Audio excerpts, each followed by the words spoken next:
오늘은 대우리문답 32문을 읽으면서 은혜 언약에 나타난 하나님의 은혜가 무엇인가를 살펴보겠습니다. 먼저 32문을 낭독하겠습니다. 32문.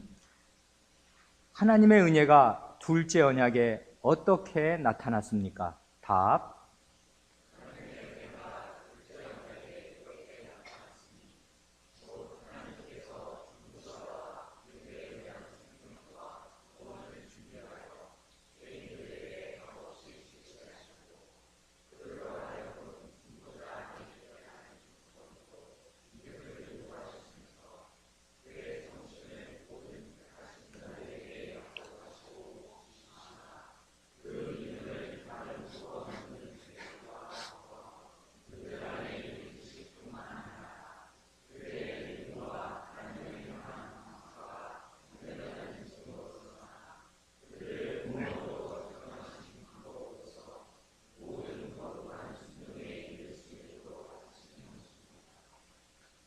오늘도 우리 가운데 있는 어린 사람들을 위해서 두 가지 질문을 하겠습니다. 두 질문 모두 방금 읽은 32문의 내용을 잘 이해하기 위한 것입니다. 첫째, 중보자라는 말이 나오는데 중보자라는 말의 뜻이 무엇일까요? 둘째, 32문의 답을 읽어보면은 하나님께서 우리에게 주시는 것이 있고 우리에게 받기를 원하시는 것이 있습니다. 우리에게 주시는 것은 무엇이고 무엇이고 우리에게 받기를 원하시는 것은 무엇일까요? 방금 읽은 대우리문답 32문의 답은 우리의 교재대로는 모두 6줄인데 이 6줄이 모두 한 문장으로 이루어져 있습니다. 그러니까 아주 긴 문장입니다. 핵심 내용은 맨 첫 마디에 있는 말처럼 하나님의 은혜가 둘째 언약, 은혜 언약에 이렇게 나타났다 하는 것입니다. 그러니까 그 다음에 나오는 내용은 모두 둘째 언약인 은혜 언약 안에 나타난 하나님의 은혜일 것입니다. 우선 그 내용을 한마디씩 간단히 살펴보겠습니다.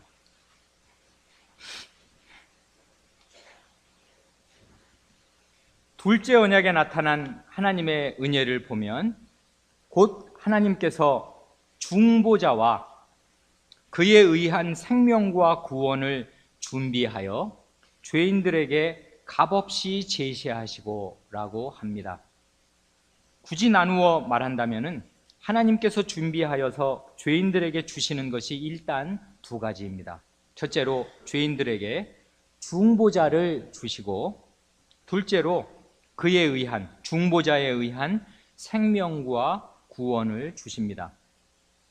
다시 말하면은 하나님께서 죄인들에게 생명과 구원을 주시는데 그 생명과 구원은 중보자로 말미암아 오는 생명과 구원이고 중보자에 의한 생명과 구원입니다.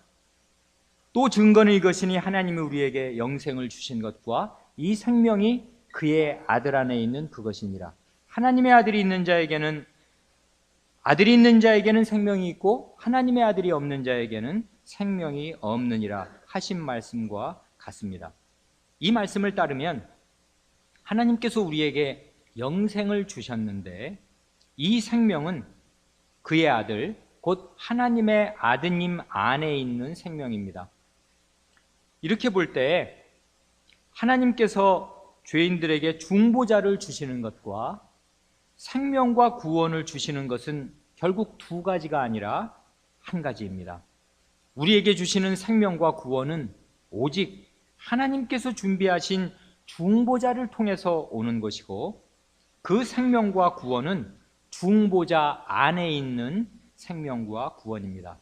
더 직설적으로 말한다면 실은 중보자 자신이 곧 죄인들의 생명과 구원입니다. 예수께서 가라사대 내가 곧 길이요 진리요 생명이니 나로 말미암지 않고는 아버지께로 올 자가 없느니라 하신 말씀과 같습니다. 그런데 우리의 요리문답은 하나님께서 중보자와 그에 의한 생명과 구원을 준비하여 죄인들에게 주시는데 값없이 무료로 주신다고 합니다. 이 값없이라는 말을 주의하여야 합니다. 사실 죄인들이 생명과 구원을 얻기 위해서 치러야 할 값은 엄청나게 큽니다. 값이 그러니까 없는 것이 아닙니다.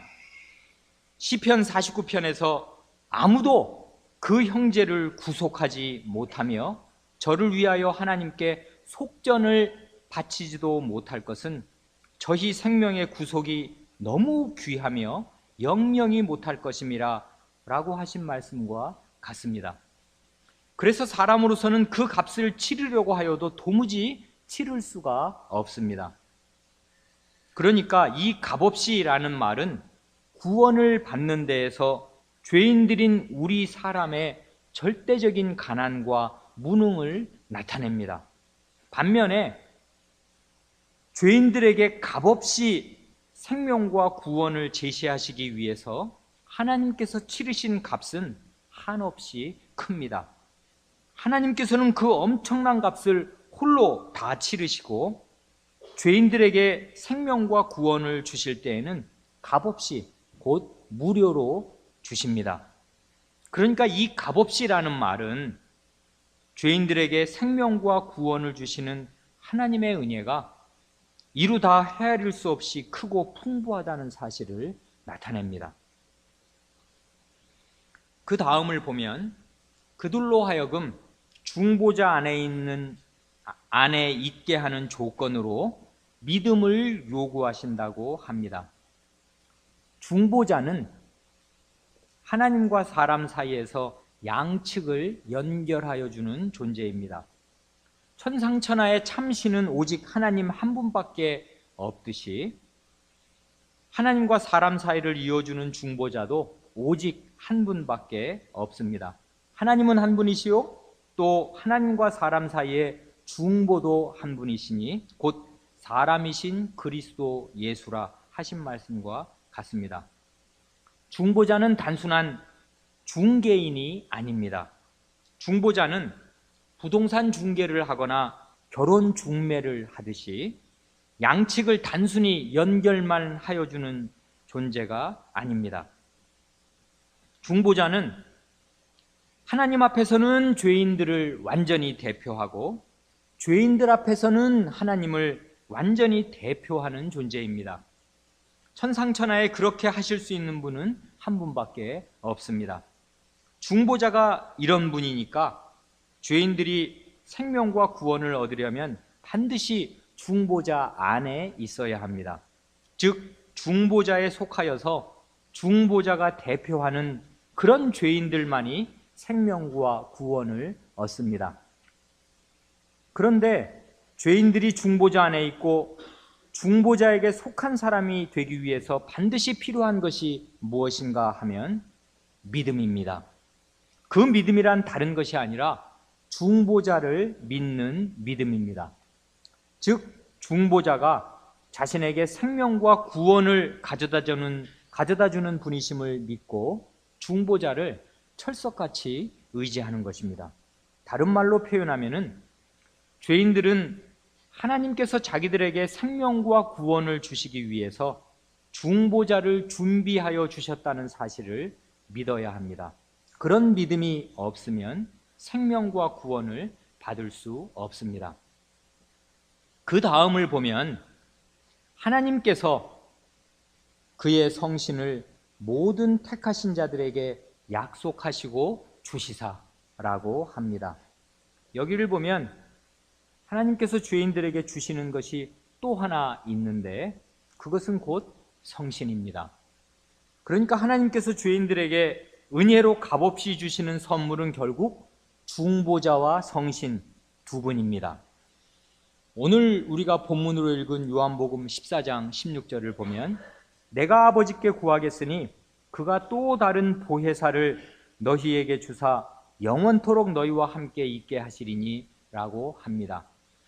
이 말씀대로 예수님께서 성부 하나님께 구하여서 또 다른 보혜사를 우리에게 주실 것이고 그러면 그 보혜사는 영원토록 우리와 함께 계실 것입니다.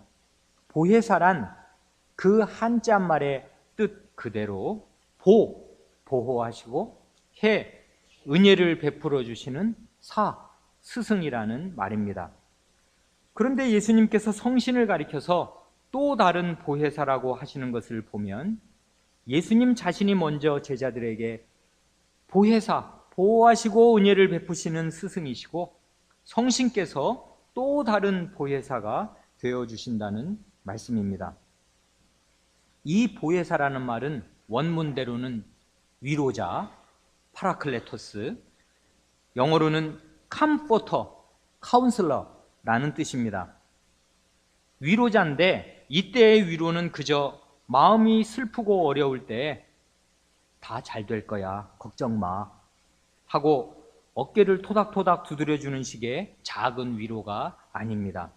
여기의 위로는 하이델베르크 요리문답 1문에서 고백하는 대로 살아서나 죽어서나 유일한 위로입니다.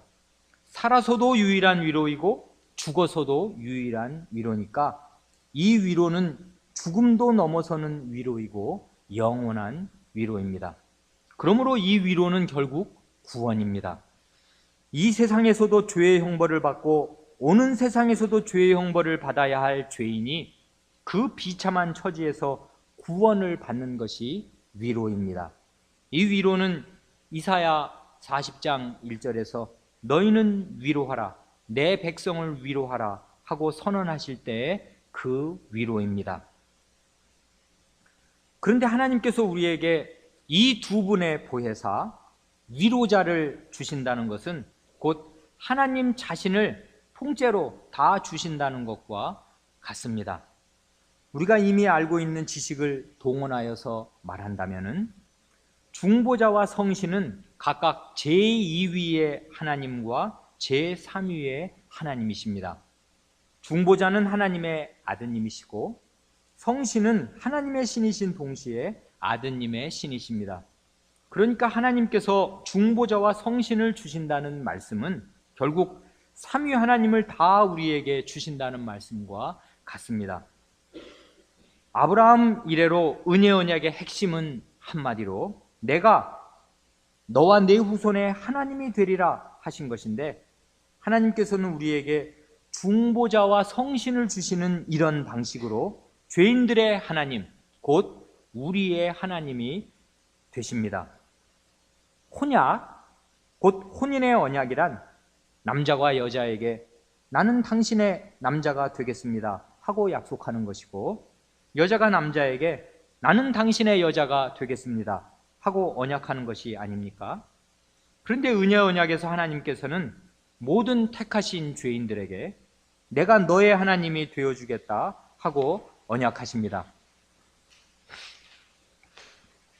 그런데 이 언약은 혼인 언약보다 더 강력합니다.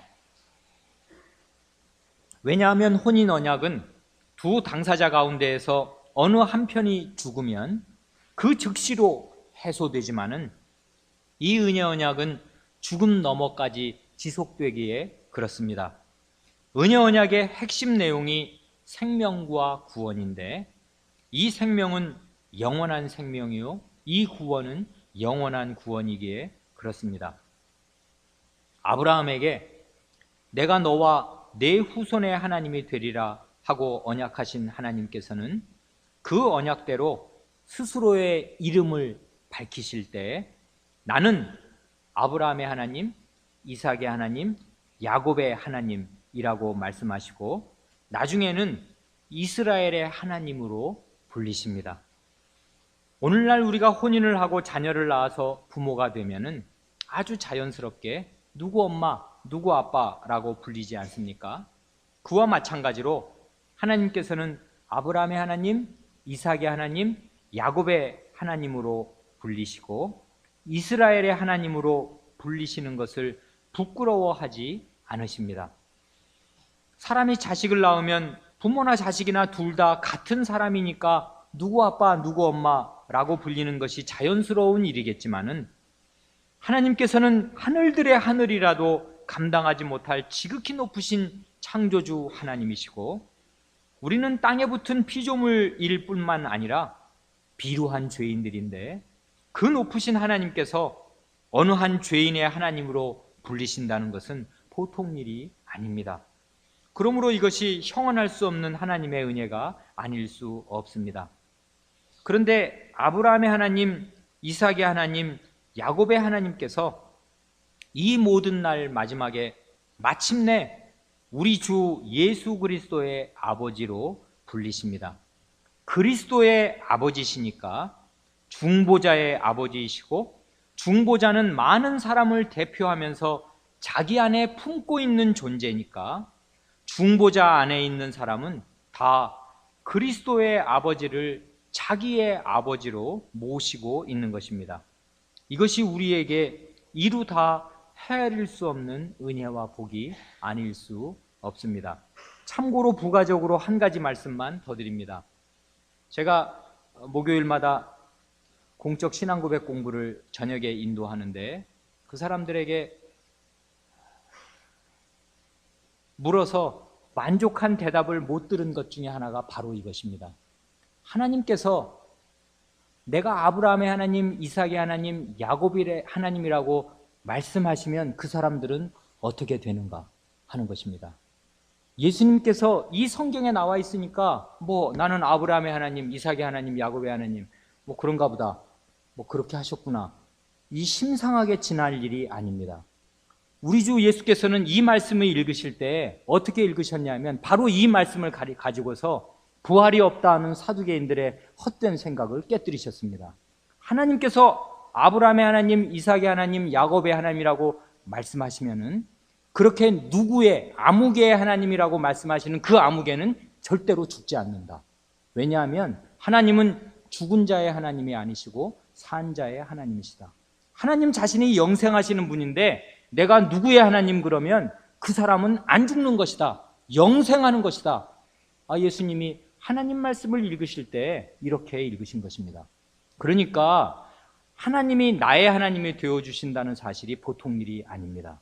하나님이 그리스도의 아버지가 되어주시고 그리스도 안에서 나의 아버지가 되어주시면 나는 결코 죽어도 죽지 않는 것입니다. 하나님은 산 자의 하나님이시고 죽은 자의 하나님이 아니시기 때문에 그렇습니다. 그러니까 이삭에게 나타나셔서 내가 내 아비 아브라함의 하나님이다 하고 말씀하셨을 때 네 아비는 나를 믿다가 죽어서 이제 없어져서 흙으로 가버렸고 이제 그 사람과 나와의 관계는 끝났고 이제는 네가 아브라함의 아들이니까 내가 너를 상대하겠다 하는 뜻이 아닙니다. 내가 네 아비 아브라함의 하나님이라고 말씀하실 때 아브라함은 이 세상에서는 죽었는지 몰라도 하나님의 품 안에서 살아 있습니다. 하나님은 늘 산 사람의 하나님이십니다. 그러니 하나님이 우리의 하나님이 되어주신다면 우리는 죽어도 죽지 않는 것입니다. 아브라함의 하나님, 이삭의 하나님, 야곱의 하나님, 그리스도의 아버지, 나의 아버지라는 것은 그런 뜻입니다. 계속해서 성신을 주시는 이유를 말씀드리겠습니다. 그런데 계속하여서 요리문답에 나오는 그 다음의 내용을 읽어보면은 거기에 하나님께서 죄인들에게 성신을 주시는 이유가 나오는데 그 이유가 참으로 놀랍습니다. 성신을 주시는 이유는 한마디로 죄인들 안에 믿음과 순종을 일으키시기 위함입니다. 그러니까 죄인인 우리는 얼마나 형편없이 무력하고 무능한지 자신의 힘으로는 중보자를 믿을 수도 없고 중보자를 주신 하나님의 은혜를 믿을 수도 없을 뿐만 아니라 하나님께서 인정하고 받으실 만한 순종도 할 수 없습니다. 이러한 죄인의 헐수할 수 없는 무능과 무력을 너무나도 잘 아시는 하나님께서 죄인들에게 성신을 주셔서 중보자를 믿을 수 있게 하여 주실 뿐만 아니라 순종도 할 수 있게 하여 주십니다. 그러니까 우리가 믿음이 무엇인가를 생각할 때 우리의 요리문답이 가르쳐주는 대로 이해하는 것이 참 좋습니다. 믿음은 하나님께서 주신 중보자를 믿고 의지하는 것인데 이 믿음은 첫째로 하나님께서 죄인들에게 요구하시는 것인 동시에 둘째로 하나님께서 죄인들에게 선물로 주시는 것입니다. 이 두 가지가 모두 사실입니다. 이 두 가지 사실 가운데 어느 한쪽으로 치우치지 않고 둘 사이에 균형을 유지하는 것이 참으로 중요합니다. 먼저 하나님께서는 주 예수를 믿어라. 그리하면 너와 네 집이 구원을 얻으리라 하고 분명히 말씀하십니다.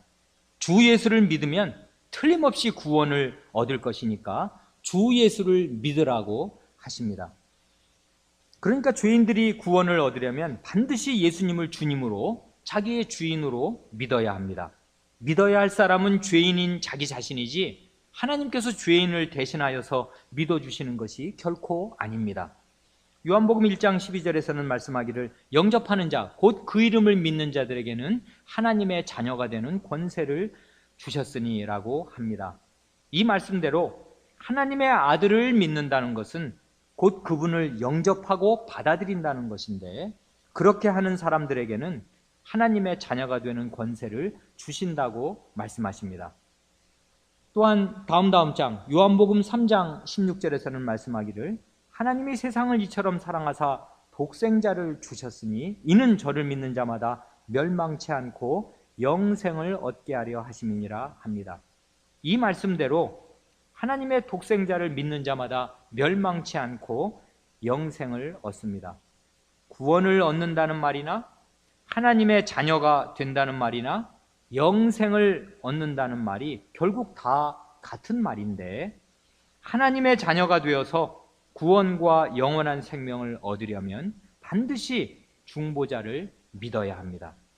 그러니까 죄인이 구원과 영원한 생명을 얻지 못하고 멸망한다면 그 이유는 자기가 중보자를 믿지 않아서 그렇게 된 것입니다.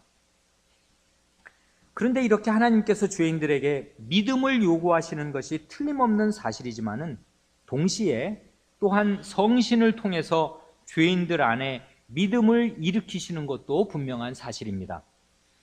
하나님의 말씀과 요리문답은 이 두 가지의 사실을 다 가르칩니다.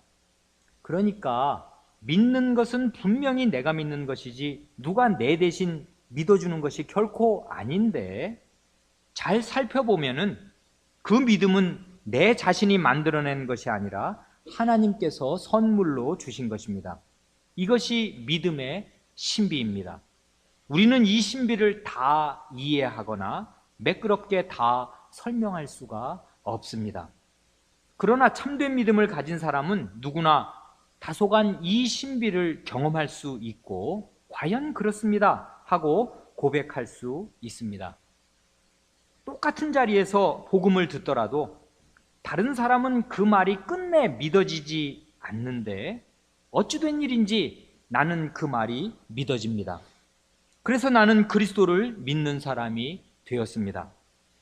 어려서부터 교회에 다니면서 복음을 듣는다고 하여서 모든 사람이 다 믿음을 가지게 되는 것이 아니고, 성인이 된 뒤에 교회에 다 남아있는 것이 아닌데 어찌된 일인지 나는 믿음을 가지게 되었고 여전히 교회에 남아있습니다. 이것이 신비한 일이고 하나님께서 내 안에서 행하신 일입니다. 어떻게 이런 신비한 일이 내 안에서 일어났는가? 어떻게 내가 예수 그리스도를 나의 주님, 나의 주인이라고 진심으로 고백하게 되었는가를 하나님의 말씀은 이렇게 가르쳐 줍니다. 그러므로 내가 너희에게 알게 하노니 하나님의 영으로 말하는 자는 누구든지 예수를 저주할 자라 하지 않고 또 성신으로 아니하고는 누구든지 예수를 주님이시라 할 수 없느니라. 그러니까 내가 예수님을 나의 주님이라고 고백하는 것은 성신께서 내 안에 계시고 내 마음에 믿음을 불러일으켜 주셨기 때문이지, 내가 나의 능력으로 남과는 다른 믿음을 발휘하였기 때문이 아닙니다.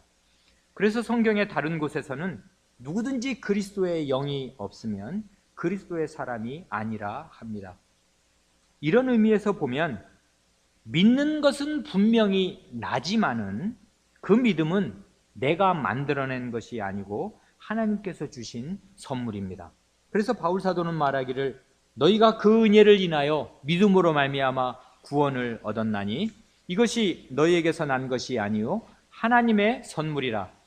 행위에서, 인간의 행위에서 난 것이 아니니 이는 누구든지 자랑치 못하게 함이니라 합니다.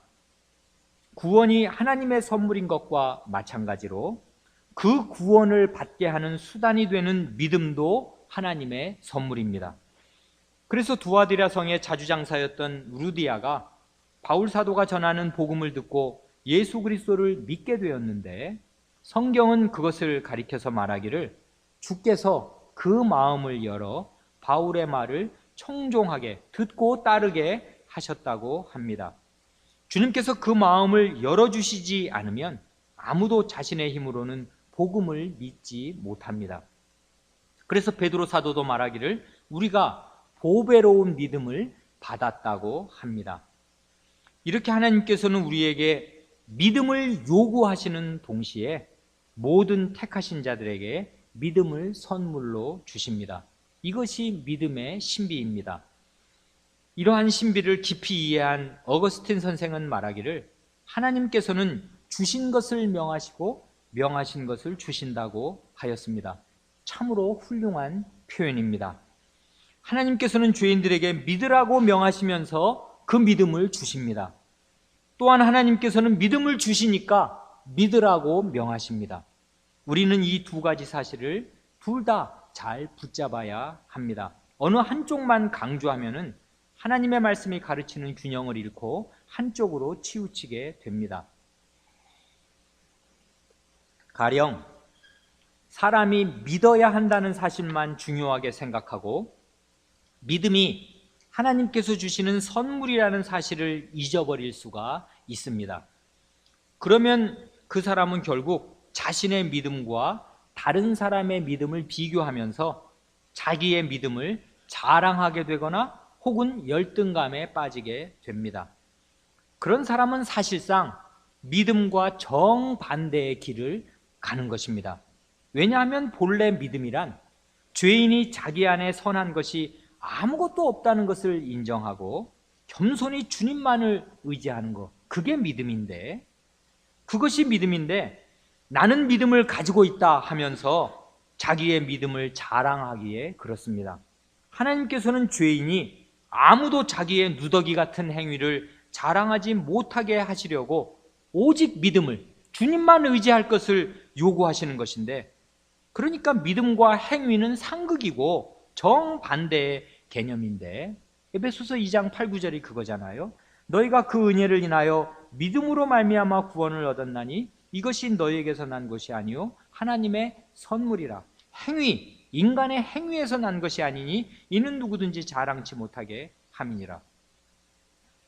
그런데 믿음과 행위는 정반대의 개념인데, 사람이 자칫 잘못하면 괴이하게도 믿음을 자기의 행위로 만들고 자기의 자랑거리로 삼게 되는 것입니다.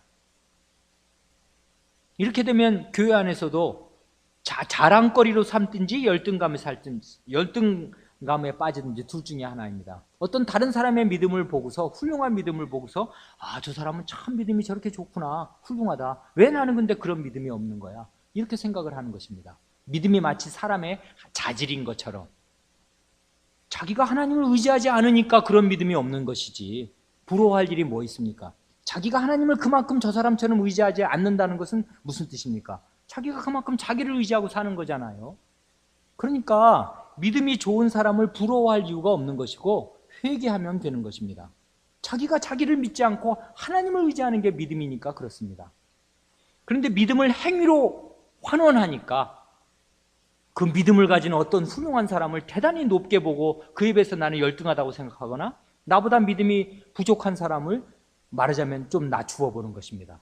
이게 바로 믿음을 행위로 변환시키는 이 사람의, 죄인의 놀라운 이 변환술입니다. 전혀 믿음을 거꾸로 이해하는 것입니다. 반대로 믿음이 하나님의 선물이라는 사실만 중요하게 생각하고 하나님께서 사람에게 믿음을 요구하신다는 사실을 잊어버릴 수도 있습니다.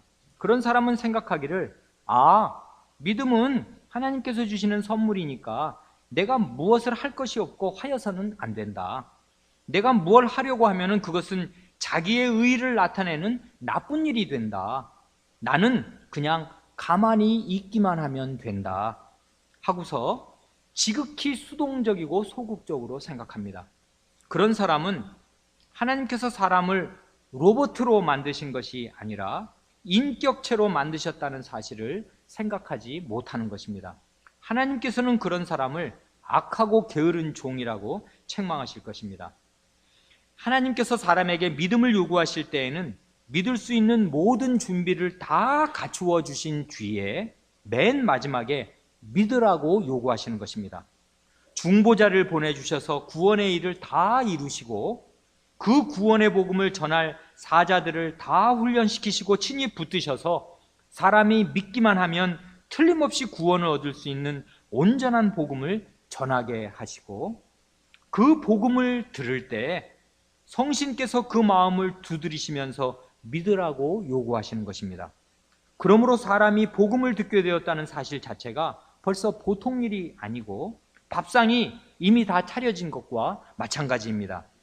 하나님께서 그토록 수고하셔서 이미 모든 준비를 다 갖추어 주셨으니까 이제 자기가 떠서 먹기만 하면 되는 것입니다. 그러므로 교회에서 이렇게 매주일 사도적 복음이 선포된다는 것이 작은 일이 아닙니다. 승천하신 그리스도께서 그 시간마다 우리를 찾아오시는 것입니다. 에베소서 2장 7절, 또 오셔서, 이게 주어는 생략되었지만 그리스도잖아요. 승천하신 그리스도께서 오셔서 먼 데 있는 너희에게 평안을 전하고 가까운 데 있는 자들에게 평안을 전하셨으니, 바울 사도가 복음을 전하는 것을 가리켜서 승천하신 그리스도가 오셔서 너희에게 평안을 전한다 하고 말하는 것입니다. 그런데도 그런 예수님을 영접하지 않고 복음의 말씀을 마음을 다하여 경청하거나 시간을 내서 깊이 생각하고 열심히 탐구하지 않으면서 늘 입으로만 나는 믿음이 부족하다, 믿음이 연약하다 하고 말하는 것은 겸손한 것이 아니라 게으른 것이고 마음으로 주님을 진실하게 믿지 않고 있는 것입니다. 예컨대 에덴 동산에 보기에 아름답고 먹기에 좋은 모든 나무가 나게 하시면서 동산 모든 나무의 실과는 내가 내 마음대로 먹어라 하고 말씀하셨으면 그 말씀에 그대로 순종하여서 자기가 실제로 그 열매들을 따 먹어야 굶지 않고 사는 것이고 배가 부르는 것이지, 아무것도 안 하고 나무 밑에 누워서 열매가 떨어져 내 입속으로 들어오기를 바란다면 아무 일도 안 되는 것입니다. 그렇게 하는 사람이 있다면 그 사람은 동산에 열매가 없고 마음대로 먹어라 하시는 하나님의 허락이 없어서 배고픈 것이 아니라 오로지 자기가 지극히 게으르고 마음대로 먹으라 하시는 하나님의 말씀에 순종하지 않기 때문에 굶주리는 것뿐입니다.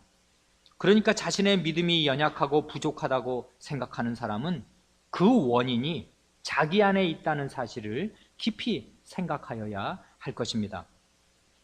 마지막으로 우리의 요리문답은 믿음과 순종의 관계에 대해서도 잘 가르쳐 줍니다. 우리의 요리문답은 앞에서 살펴본 대로 믿음 자체에 대해서도 균형 잡힌 고백을 할 뿐만 아니라 믿음과 순종, 이 두 가지 사이에서도 아름다운 균형을 유지합니다. 우리의 요리문답은 성신께서 그들의 믿음과 하나님을 향한 감사가 참되다는 증거로서나 그들을 구원으로 작정하신 방법으로서 모든 거룩한 순종에 이룰 수 있도록 하신다고 고백합니다. 믿음과 순종은 동전의 양면과 같아서 때려야 뗄 수가 없이 붙어 있습니다. 믿는 사람은 순종하는 사람이고 순종하는 사람이 참되게 믿는 사람입니다. 그렇다고 하여서 사람이 순종하는 행위를 하니까 그 행위가 근거가 되어서 사람이 구원을 받는 것은 아닙니다. 언제나 구원의 근거는 중보자 안에 있고 하나님 안에만 있습니다. 그리고 그 구원을 나의 것으로 만드는 유일한 방도, 유일한 길은 오직 믿음입니다. 그러니까 믿음은 구원의 근거가 아니라 구원을 받는 수단입니다. 이렇게 구원은 오직 믿음으로만 받지만 또한 순종의 행위가 중요한데, 그 이유는 순종이 믿음의 진실성을 입증하는 증거가 되기 때문입니다. 우리의 요리문답이 고백하는 대로 참되게 믿고 구원을 받은 사람은 하나님을 향하여 진심으로 감사하는 마음을 가지기 마련입니다. 그리고 그렇게 진심으로 하나님께 감사하는 사람은 하나님의 모든 말씀에 기꺼이 순종합니다. 하나님의 말씀이 이 사실을 분명히 가르칩니다. 야고보서 2장에서 말씀하기를 내가 보거니와 믿음이 그의 행함과 함께 일하고 행함으로 믿음이 온전케 되었느니라 합니다. 믿음이 순종의 행위와 함께 일하고 순종의 행위가 있을 때 믿음이 온전하게 된다고 합니다.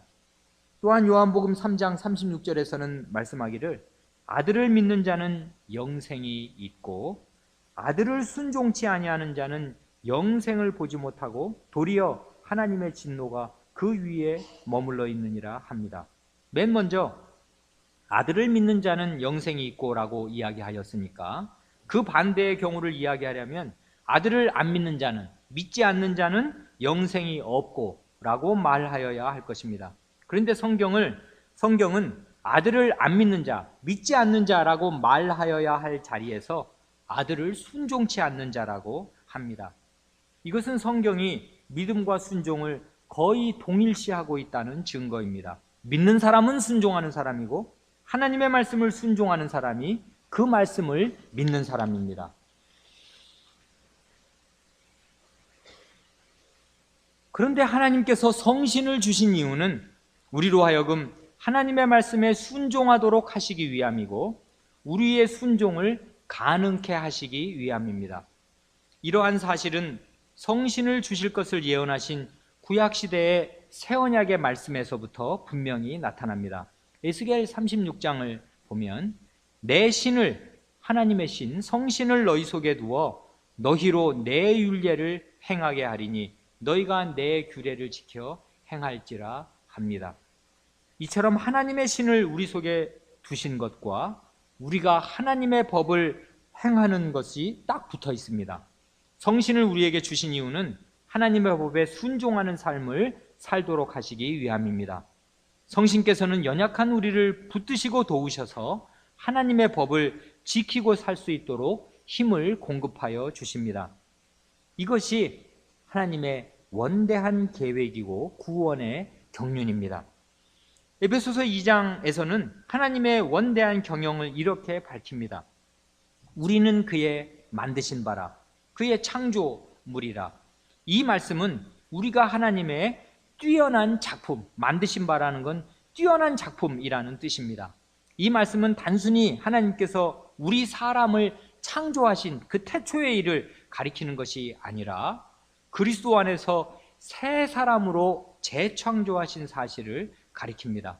그리고 이어서 하나님의 원대한 재창조의 목적을 밝힙니다. 우리를 왜 그리스도 안에서 재창조하셨냐 하면 그리스도 예수 안에서 선한 일을 위하여 지으심을 받은 자니 이 일은 하나님이 전에 예비하사 우리로 그 가운데서 행하게 하려 하심이니라. 우리는 그리스도 안에서 선행을 하도록, 선한 일을 하도록 재창조하신 하나님의 빼어난 작품들입니다. 그 일을 하나님께서 전부터 준비하셨습니다. 그 선행이란 1차적으로 가난하고 불쌍한 사람을 경제적으로 도와주는 불우이웃 돕기나 자선 행위를 가리키는 것이 아니라 하나님의 모든 말씀에 순종하고 사는 것입니다. 이런 선행을 하고 살도록 우리에게 하나님의 능력이신 성신을 주신 것입니다. 그러니까 성신으로 충만한 사람은 우리 시대에 유행하는 대로 무슨 이상한 신비 체험에 몰두하는 사람이 아니라 하나님의 모든 말씀에 순종하고 사는 사람입니다.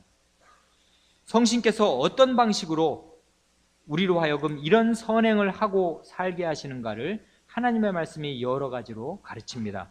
오늘은 그 가운데에서 한 구절만 간단히 생각하겠습니다. 빌립보서 2장 13절을 보면 너희 안에서 행하시는, 일하시는, 걸어다니시는 이는 하나님이시니 자기의 기쁘신 뜻을 위하여 너희로 소원을 두고 행하게 하시나니 라고 합니다. 하나님께서 우리 안에서 일하고 계신다고 합니다. 그런데 어떤 방식으로 일하시는가 하면 우리로 하여금 하나님께서 기뻐하시는 뜻을 이루려는 소원을 품게도 하시고 그 소원을 따라서 실제로 그 일을 행하게도 하시는 방식으로 일하십니다. 성신께서 우리 안에서 일하시는 방식이 그렇습니다. 성신의 충만한 인도를 받는 사람은 1차적으로 자기 자신의 뜻을 이루려고 하는 사람이 아니라 하나님께서 기뻐하시는 뜻을 이루려고 하는 사람인데, 억지로 마지못해서 하나님의 뜻을 따라서 사는 것이 아니라 그의 마음의 소원이 하나님을 기쁘시게 하려는 것이고, 그래서 그 소원을 따라서 하나님의 뜻을 행하고 사는 사람입니다.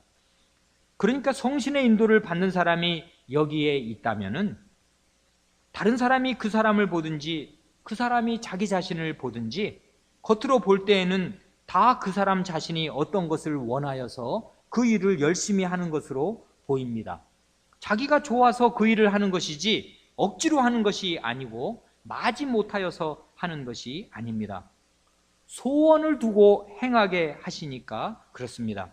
그런데 그 소원이 무엇인가 하면 하나님께서 기뻐하시는 것을 꼭 이루려는 것입니다. 그래서 그 일을 열심히 합니다. 그런데 그런 소원이 어떻게 하여서 생긴 것인가 하면 하나님께서 그 사람 안에서 일하신 결과로 생긴 것입니다. 성신께서는 이러한 방식으로 우리 안에서 일하십니다. 그러니까 성신께서 우리 안에서 일하시는 방식은 대체로 이렇게 자연스럽습니다.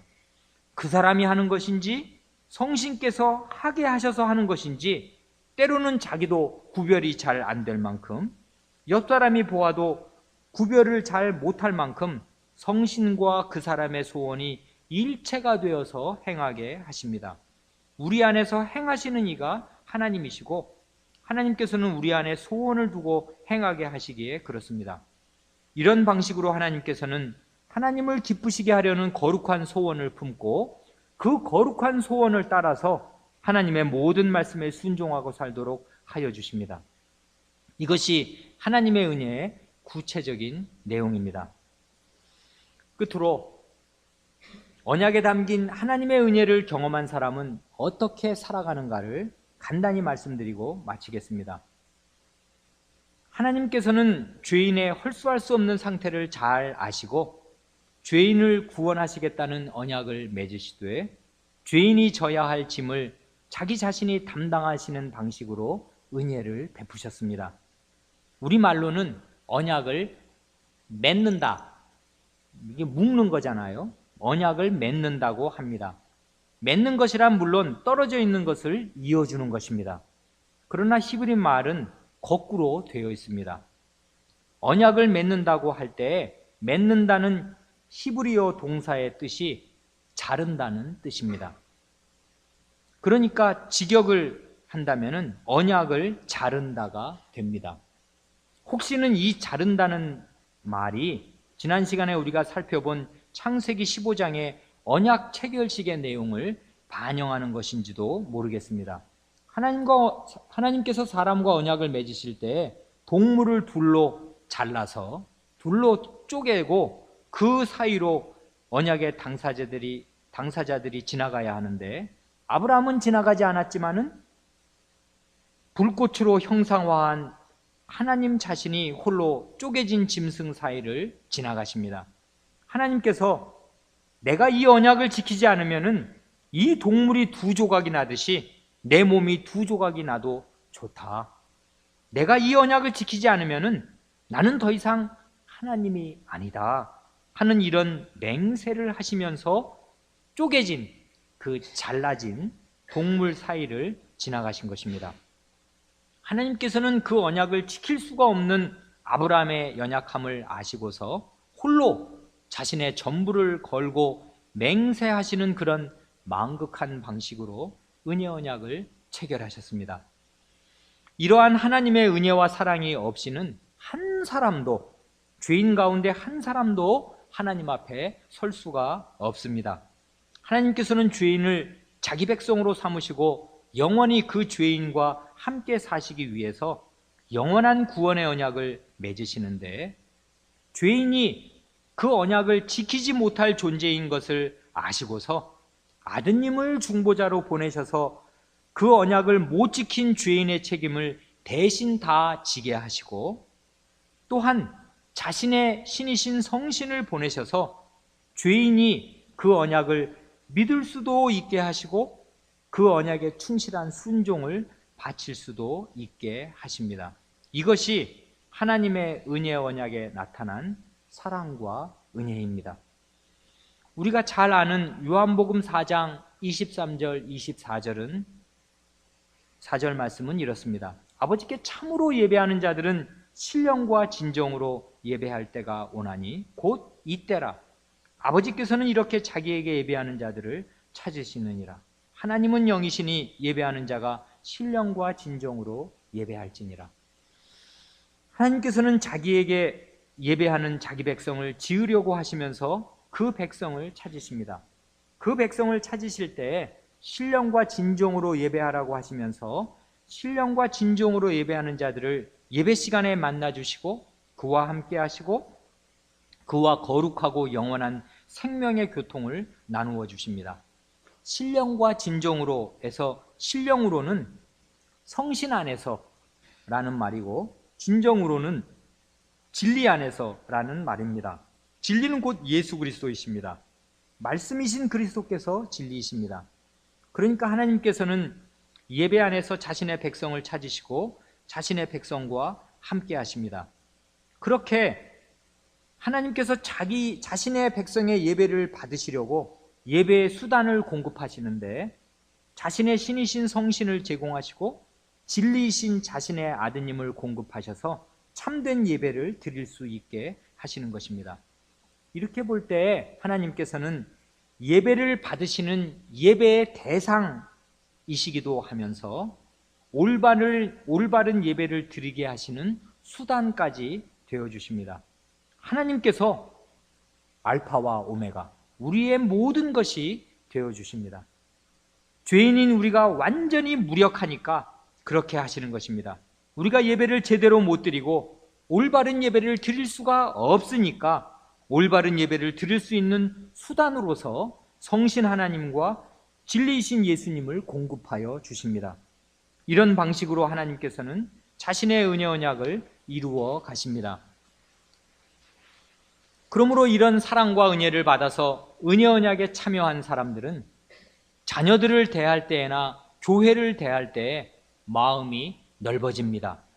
너는 왜 그 모양이냐 하고 자녀에게 말하지 않습니다. 자녀에게 너는 왜 그 모양이냐 하고 화를 내지 않습니다. 그리고 그 짐을 자신이 감당하여야 할 것으로 여깁니다. 하나님께서 우리를 그렇게 대하시기 때문입니다. 하나님께서 죄인에게 너는 왜 그 모양이냐 하고 물으시면은 죄인이 입이 10개인들 몸이 10개인들 어떻게 그 두려운 하문을 감당하겠습니까? 그러나 하나님께서는 홀로 죄인의 짐을 담당하시는 희생적인 사랑의 길을 가시지 않았습니까? 그 결과로 오늘 우리가 이 자리에 있는 것이 아닙니까? 그러한 하나님의 사랑을 받은 사람은 그런 은혜 언약의 사랑을 자기 자녀에게, 자기 배우자에게 나타내고 사는 것입니다. 너는 왜 그 모양이냐 하고 말하는 것은 실은 죄인이 얼마나 철저히 무능하고 무력한지를 모르니까 그렇게 말하는 것입니다. 바리새인이 꼭 그렇게 생각하고 그렇게 말합니다. 자기가 할 수 있는 줄로 생각하고 남도 할 수 있는 줄로 생각합니다. 그러나 죄인이 무엇을 할 수가 있겠습니까? 어떤 선한 것을 내놓을 수가 있습니까? 하나님께서 받으실 만한 것을 죄인이 어떻게 손톱만큼이라도 내놓을 수가 있습니까? 못 내놓으니까 하나님께서 그 짐은 자신이 지시고 그것을 행할 수 있도록 모든 수단을 공급하시되 아드님을 희생시키시고 성신을 부어주시는 방식으로 친히 모든 은혜를 공급하셔서 죄인을 은혜 언약 가운데 세워주십니다.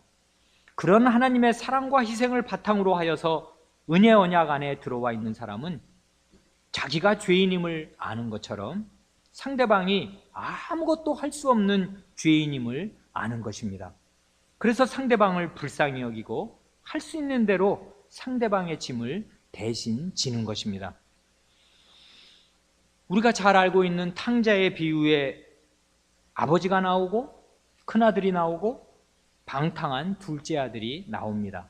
둘째 아들은 아버지가 돌아가시지도 않았는데 유산을 미리 받아 챙겼습니다. 이스라엘에서는 장자에게 두 몫을 주니까 아마 재산을 3등분하여서 맏아들에게는 3분의 1을 주려고 남겨두었을 것이고 둘째 아들에게는 3분의 1을 주었을 것입니다. 그것이 둘째 몫이니까요. 둘째는 그것을 받아 챙겨서 창기와 함께 먹어버리고 생거지가 되어서 돌아왔습니다. 이 아버지에게는 그러한 둘째 아들이 있는가 하면 그렇게 돌아온 동생을 못마땅하게 여기고 아버지가 동생에게 사랑을 쏟는 사실에 화를 내는 큰아들이 있습니다. 본래 인간은 누구나 이 둘 중에 하나입니다. 둘째 아들처럼 방탕하게 살든지 혹은 자기를 다른 사람보다 낮게 여기면서 다른 사람이 하나님의 은혜와 사랑을 받는 것을 못마땅하게 여기는 첫째 아들처럼 삽니다. 내가 저 사람보다 나은데 하고 언제든지 자기와 다른 사람을 비교하면서 자기를 더 의롭다고 여기고 남을 시기하는 첫째 아들이 아니면 아예 하나님을 떠나서 자신의 타락한 정욕대로 살아가는 둘째 아들, 이 두 종류의 사람밖에는 이 세상에 없습니다. 우리는 다 그 둘 중에 하나입니다. 그러나 하나님께서는 어떤 사람을 새롭게 지으려고 하시는가 하면은 하나님을 닮은 사람, 하나님의 마음을 닮아서 다른 죄인의 짐을 자기의 짐으로 여기는 그런 사람을 만드시려고 하나님께서 은혜 언약을 베푸신 것입니다. 그런 사람들이 있습니다. 누굽니까? 중보자이신 그리스도의 은혜가 무엇인지를 아는 사람, 성신의 은혜가 무엇인지를 아는 사람은 다른 사람에게 너는 왜 그 모양이냐 하고 묻지 않고 그 모양인 그 사람의 짐을 자기의 것으로 집니다. 자기가 그 사람의 밑으로 내려가서 그 짐을 자기가 집니다. 은혜 언약에 참여한 사람은 교회에 올 때 다른 형제자매나 교회 당국의 부족한 점을 보고서 왜 저 형제자매는 저 모양인가? 왜 이 교회는 이 모양인가? 하고 불평하거나 마음에 화를 내지 않습니다. 대신 말없이 조용히 자기가 그 빈틈을 메우고 짐을 집니다. 이것이 은혜 언약이 무엇인지를 아는 사람의 교회 생활입니다. 이것이 은혜 언약이 무엇인지를 아는 사람의 가정 생활입니다. 이것이 하나님을 닮은 사람입니다. 하나님께서는 그렇게 선한 일을 하는 사람을 지으시려고 은혜 언약을 베푸시고 우리의 연약함을 두 분의 보혜사로 도우셔서 마침내 우리가 둘째 아들의 방탕함을 벗어버리고 또한 바리새인 같은 첫째 아들의 때도 씻어버리고서 하나님의 마음을 닮은 참 아들, 딸이 되게 하시는 것입니다. 다 같이 32문을 낭독하고 마치겠습니다. 32문, 하나님의 은혜가 둘째 언약에 어떻게 나타났습니까? 다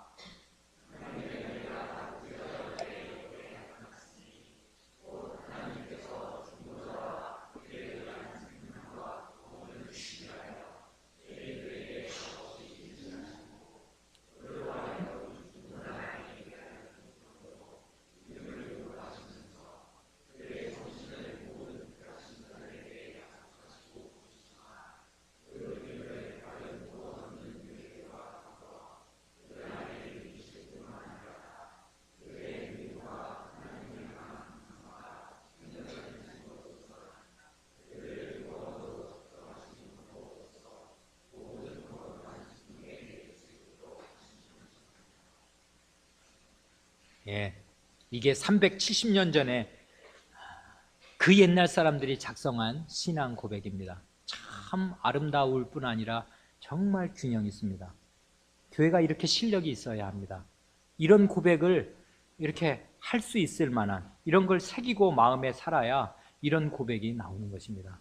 정말 370년 전에 이 웨스트민스터 디바인들, 웨스트민스터의 선조들은 대단히 훌륭한 분들이었습니다. 기도하겠습니다.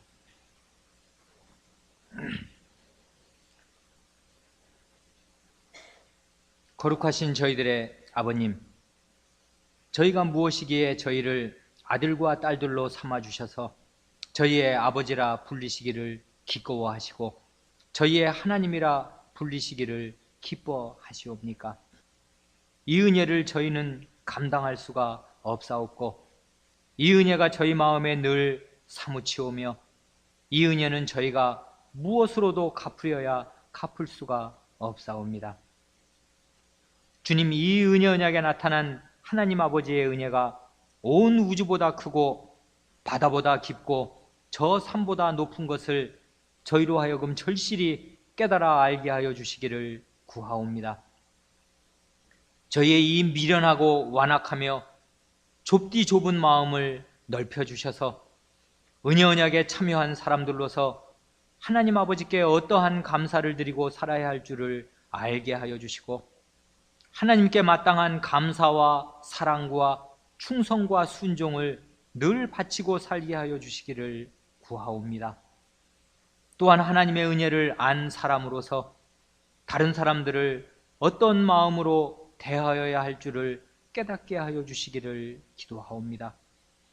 무능하고 무력한 죄인들일 뿐인 저희의 자녀나 저희의 배우자나 교회 안의 형제 자매들을 대할 때, 심지어 저희가 저희 자신을 대할 때 그리스도 안에서 그리고 성신 안에서 대할 수 있게 하여 주시고 오직 믿음으로 대할 수 있게 하여 주시기를 구하옵니다. 그리하여 기꺼이 상대방의 밑으로 내려갈 수 있게 하여 주시고 상대방의 짐을 기꺼이 자기 자신이 감당하려는 온유하고 겸비한 마음으로만 상대방을 대하여서 아무런 시기심이나 원망이나 다툼이 없이 오직 이해하고 용납하며 사랑으로 그리스도의 법을 성취하는 가정과 교회가 되게 하여 주시고 그리하여 우리 주 하나님께서 은혜 언약을 저희에게 베풀어 주신 보람을 저희의 가정과 이 교회 안에서 다 거두시게 되기를 구하옵니다. 우리 구주